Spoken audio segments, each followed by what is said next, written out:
ॐ यो ब्रह्माणं विदधाति पूर्वं यो वै वेदांस प्रणोति तस्मै तमहदेवम् आत्मबुद्धिप्रकाशं मुमुक्षु वै शरणम् अहं प्रपद्ये। ॐ शान्तिः शान्तिः शान्तिः। शङ्करं शङ्कराचार्यं केशवं बादरायणं सूत्रभाष्यकृतौ वन्दे भगवन्तौ पुनः पुनः। ईश्वरो गुरुरात्मेति मूर्तिभेदविभागिने व्योमवद्व्याप्तदेहाय दक्षिणामूर्तये नमः। गुरुर्ब्रह्मा गुरुर्विष्णु गुरुर्देवो महेश्वरः गुरुः साक्षात् परं ब्रह्म तस्मै श्रीगुरवे नमः।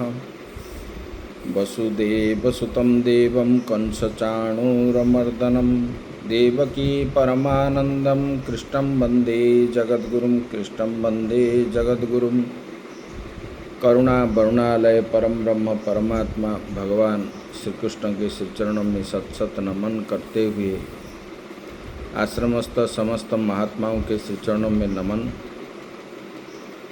भगवत प्रेमी भक्तवृंद भक्तिमयी माताएं, हम लोग विचार किए थे प्रकृत्यैव च कर्माणि क्रियमाणानि सर्वशः यः पश्यति तथात्मानमकर्तारं स पश्यति।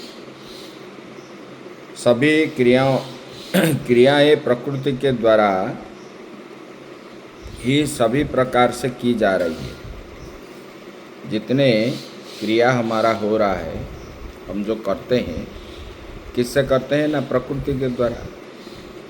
जिस प्रकार जिस गुण का प्रभाव है उसी गुण के अनुसार ही जीव करता रहता है, कर्म करता है। लेकिन आत्मा अकर्ता है।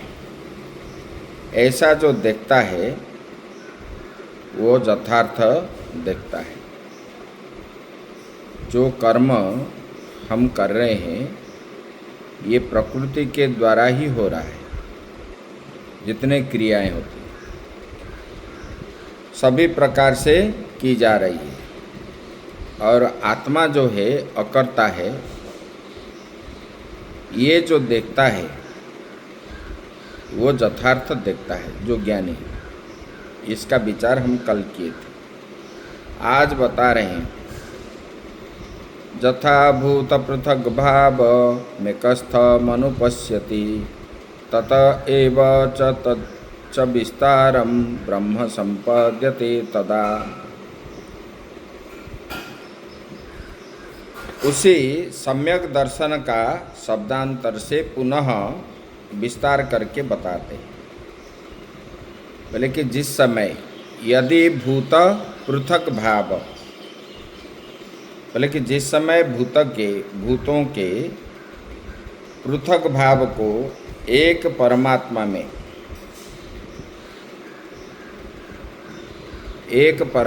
में शास्त्र एवं आचार्य के उपदेश से स्थित देखता है। सब भूतों मतलब स्तंभ से लेकर के ब्रह्मा पर्यंत और उसका जो अलग अलग शरीर है, ये गुरु के द्वारा और शास्त्र के द्वारा कही हुई ये सब आत्मा में ही स्थित है। आत्मा में स्थित है ऐसा देखता है। उसी आत्मा से तत एव च विस्तारम ब्रह्म संपद्यते तथा। बोले कि आत्मा से ही जगत के आविर्भाव और तिरोभाव मतलब सृष्टि और प्रलय इसको देखता है। वो यथार्थदर्शी ब्रह्म को ही प्राप्त कर जाता है। बोले कि ऐसा जो देखता है आत्मा में ही ये सब भूत संपूर्ण जगत के जितने सारे भूत हैं ये सब भूत आत्मा में ही स्थित है। और जगत का आविर्भाव और तिरोभाव, मतलब उत्पत्ति और प्रलय, ये इसका विस्तार को देखता है, कैसे उत्पत्ति हुआ और किस प्रकार प्रलय हो रहा है। बोले कि ऐसे यथार्थदर्शी जो देखता है वो ब्रह्म को ही प्राप्त कर जाता है। यहाँ पर विस्तार रूप से बता रहे हैं, यदा अस्मिन् काले भूत पृथक भावम भूतानां पृथक भावम पृथक्त्वम एकस्थम एकस्मिन् आत्मनि स्थितम एकस्थम अनुपश्यति शास्त्र आचार्य उपदेशो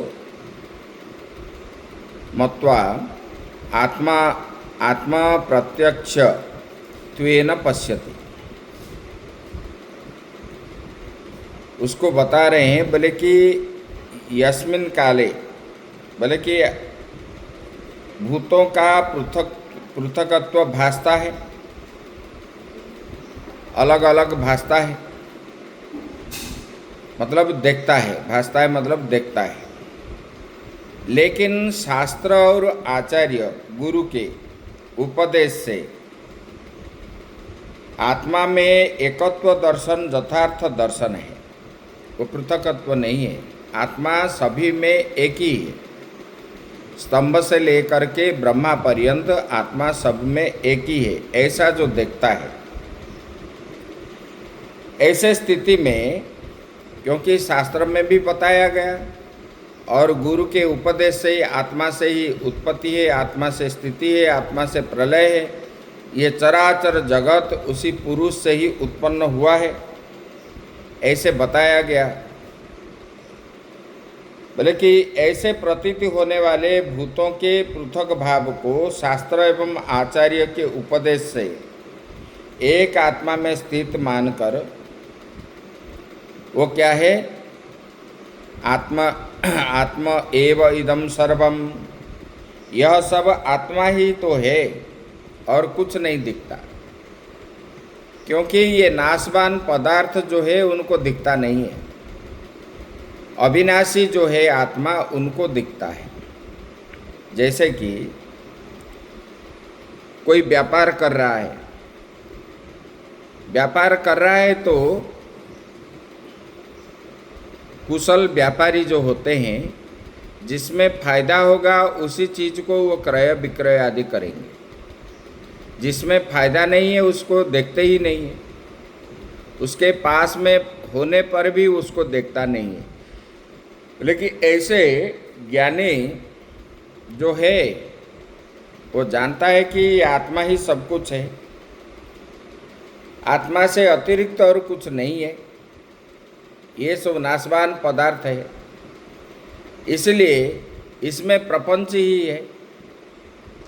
ऐसा जान करके गुरु के उपदेश को और शास्त्र के द्वारा की गई वाक्यों को याद करके वो सबको क्या देखता है, असत ही मानता है, सत आत्मा ही है।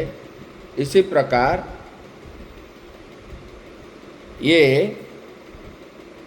मान करके ये आत्मा ही सब, यह सब आत्मा ही है, इसी रूप से आत्मा भाव से प्रत्यक्ष कर लेता है और उसी आत्मा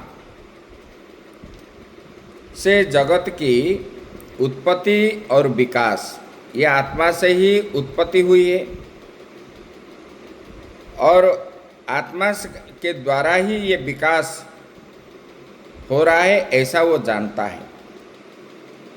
बोले कि ऐसे जानने वाले जो ज्ञानी, वो उसी समय ही ब्रह्म हो जाता है, मतलब वो आत्मभाव होने के कारण वही ब्रह्म ही हो जाता है।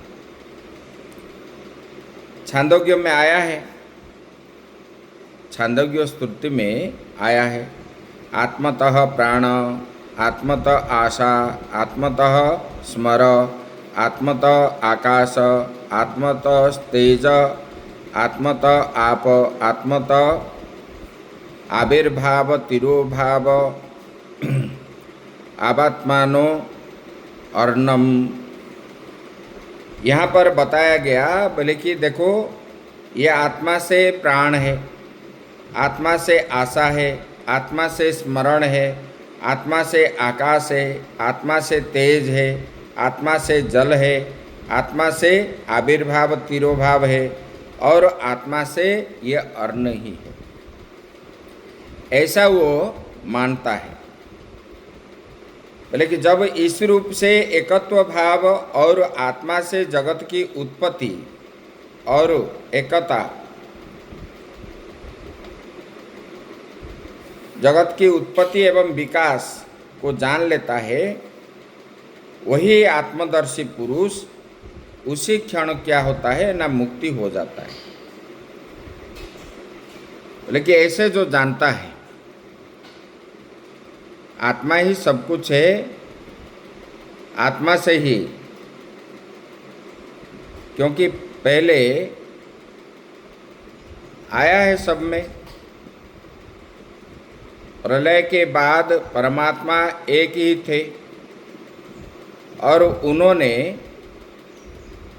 एको हम बहुश्याम, एक से अनेक होने का जब इच्छा प्रकट किए, तब जो है उन्होंने प्रकृति को स्वीकार किया और प्रकृति को स्वीकार करने के बाद उन्होंने उसमें वीर्य का आधान किया, तब उससे अहंकार उत्पन्न हुआ और ये अहंकार 3 प्रकार का है, सात्विक, राजसिक, तामसिक। और उसी परमात्मा से ही पंच महाभूत उत्पन्न हुआ, पंच ज्ञानेन्द्रिय, कर्मेंद्रिय, शब्द, स्पर्श, रूप, रस, गंध, ये 24 तत्व उत्पन्न हुआ। तब जो है उन्होंने फिर ब्रह्मा को उत्पन्न किए और ब्रह्मा को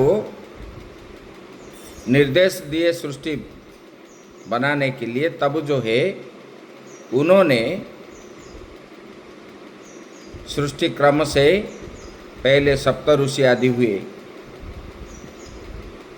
मनु शतरूपा हुए और मनु शतरूपा से सृष्टि की उत्पन्न हुई उसी परमात्मा से। बोले कि एक ही आत्मा से, उन्हीं से उत्पन्न है, उन्हीं में स्थित है और उन्हीं में प्रलय है। इसका विकास आत्मा से ही, ये जगत का विकास है, आत्मा से जगत का उत्पत्ति है। ऐसा जो तत्वदर्शी जानता है, जो ज्ञानी है, वो जानता है इससे ही सब कुछ हो रहा है और बाकी में कुछ है ही नहीं और ये सब नाशवान पदार्थ है, ऐसा मान करके वो आत्मा को ही, जैसे व्यापारी अर्थों को देखता है, इसी प्रकार ज्ञानी आत्मा से अतिरिक्त और कुछ वस्तु है ही नहीं, निज पदार्थ, ऐसा मान करके वो आत्मा को देखता है। तो इसके द्वारा उनका कल्याण होता है, वो मोक्ष को प्राप्त हो जाता है, ब्रह्म ही हो जाता है तुरंत ही। ऐसा आया है।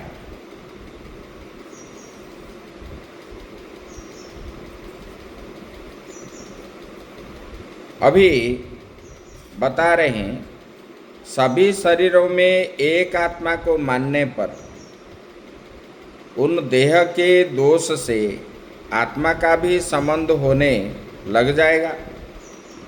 सब शरीर में एक आत्मा है, ऐसे मानने पर देह के दोष से, देह में जो सुख दुख आदि होता है दोष से, आत्मा का भी उसी में संबंध होगा। ऐसा पूर्व पक्ष होने पर वहाँ भागवत में आया है, बोले कि भगवान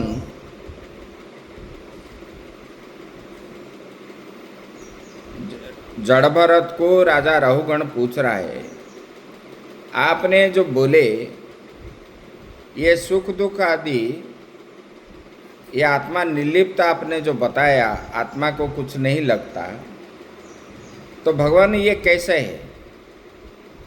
शरीर के अंदर रहता है, शरीर को अगर दुख सुख होता है तो आत्मा को कैसे नहीं होता? उन्होंने फिर बता रहे हैं, बोले कि देखो, एक बर्तन में हम जल ले, बर्तन को चूल्हा के ऊपर बिठाए और चूल्हा को जलाए, जलने के बाद पहले बर्तन उत्तप्त हुआ, बर्तन उत्तप्त होने के बाद फिर जल उनको स्पर्श करता है तो जल उत्तप्त हुआ। जल के अंदर हम जो भी चीज़ डालते हैं, चाहे चावल हो या सब्जी हो, वो भी सिद्ध हो जाता है, पक जाता है।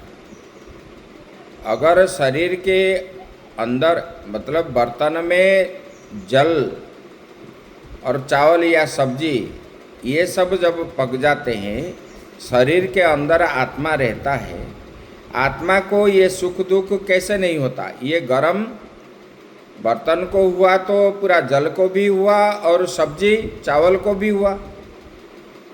इसका उत्तर ये है, अभी ये बता रहे हैं, अनादित्वात् निर्गुणत्वात् परमात्मायम् अव्ययः शरीरोस्तोपि कौन्तेय न करोति न लिप्यते। बोले कि यह परमात्मा अनादि एवं निर्गुण होने से अव्यय है, ये अनादि है, इनका कोई आदि नहीं है। अनादित्वात् अनादेः भावो अनादित्वम आदि कारणम तद्यस्य नास्ति तद अनादि। बोले कि ये अनादि, बोले कि जिसका आदि कारण नहीं है उसको अनादि कहते हैं। आदि नहीं है, वो अनादि है, न आदि अनादि। बोले कि अनादि पदार्थ के भाव को अनादित्व कहते हैं, अनादि पदार्थ के भाव को अनादित्व कहते हैं। जो अनादि वाला, जो आदि वाला होते हैं वो अपने रूप से घट जाता है। जो आदि वाला है उनका रूप है, अंग है, प्रत्यंग है, आदि सब है। किंतु यह परमात्मा अनादि होने से ये निरवय है।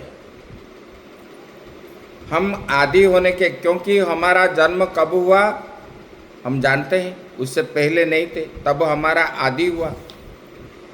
ये आदि वाले में अवयव रहता है, हाथ है, पाँव है, आँख है, नाक है, टांग है, ये सब अवयव है।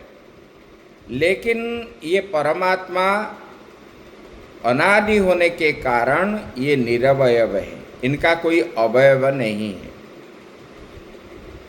ये अतः घटता नहीं, साथ ही निर्गुण है, इसमें कोई गुण नहीं है। बाकी सब जीवों में ब्रह्मा से लेकर के स्तंभ पर्यंत सब में गुण है, लेकिन परमात्मा निर्गुण है, इसमें कोई गुण नहीं है। कारण क्या है? बोले कि ये निर्गुण होने के कारण, निर्गुण होने पर वो अव्यय है। जैसे हम लोगों प्रत्येक जीव घटता है, बढ़ता है, कभी मोटा हो जाता है, कभी पतला हो जाता है, कभी ऊंचाई कभी नीचा, इस प्रकार होता है। उसके बाद उनका नाश होता है। लेकिन ये परमात्मा जो है वो अव्यय है, क्योंकि ये बताए गए निरवय होने के कारण।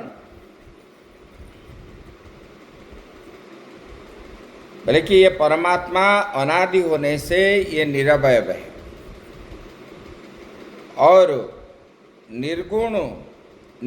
निर्गुण के कारण वो क्या है? अव्यय है। वो उनमें कोई गुण नहीं है। गुण होता तो उनका व्यय होता, घटता बढ़ता आदि होता है। हम लोगों के पास गुण है इसलिए हम घटते हैं बढ़ते हैं, लेकिन निर्गुण होने के कारण वो कभी घटता नहीं बढ़ता नहीं है। निर्गुण पदार्थ ही गुणों के घटने से घटता है,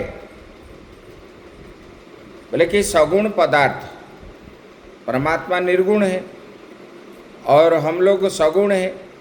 सगुण पदार्थ ही पदार्थ, बोले कि सगुण पदार्थ में गुण रहने के कारण वो घटता है बढ़ता है, गुणों घटने से वो घटता है। लेकिन परमात्मा निर्गुण होने के कारण वो कभी घटता नहीं, इसका व्यय नहीं होता, इसलिए वो क्या है, न व्यय अव्यय, उसका व्यय न होने के कारण वो अव्यय है। जबकि ऐसा है, अतः शरीरस्थ भी कुछ करता नहीं और न उसके फल से भी लिप्त होता है। ऐसा ही नहीं है, वो शरीर के अंदर रहने पर भी, बोले कि शरीरस्थ, शरीर के अंदर भी कुछ करता नहीं है, ना उसके फल पाने के लिए उनको कोई इच्छा भी है, फल पाने की लिप्त रहता है, वो भी नहीं है। शरीर में आत्मा की उपलब्धि होती है, इसलिए आत्मा को शरीरस्थ कहा है। आत्मा को उपलब्धि होती है इसलिए आत्मा को शरीरस्थ, मतलब शरीर के अंदर उपलब्धि होने के कारण वो शरीरस्थ कहा गया है। अन्यथा आत्मा क्या है, व्यापक है। निरवयव आत्मा को शरीरस्थ कहना बनता नहीं है। ये आत्मा को शरीरस्थ कहना ये बनता नहीं है। जो कर्म करता है वही कर्म फल से लिप्त भी होता है। लोग कर्म करते हैं तो कर्म करते हैं किस लिए, ना फल पाने की इच्छा से वो करते हैं, तो फल की इच्छा रखते हैं, फल में लिप्त रहते हैं, कब मिलेगा, कैसे मिलेगा, कितना मिलेगा, लेकिन वो फल की इच्छा नहीं है और कर्म करता नहीं है। कर्म जब अगर नहीं करता तो उसको फल की इच्छा नहीं है। जो नौकरी करता है उनको रहता है कि मुझे फलाना तारीख को तनख्वाह मिलेगी, लेकिन जो नहीं करता है उसको तनख्वाह की अपेक्षा वो नहीं रखता। बोले कि ऐसे ये आत्मा जो है शरीर के अंदर कोई कर्म करता नहीं है, कर्म करता नहीं तो फल में लिप्त कैसे होगा, फल में लिप्त नहीं है वो। ये इसलिए ये आत्मा क्या है, अकर्ता है, अतः फल से लिप्त नहीं है, ये भगवान ने बताया। बोले कि नहीं होता।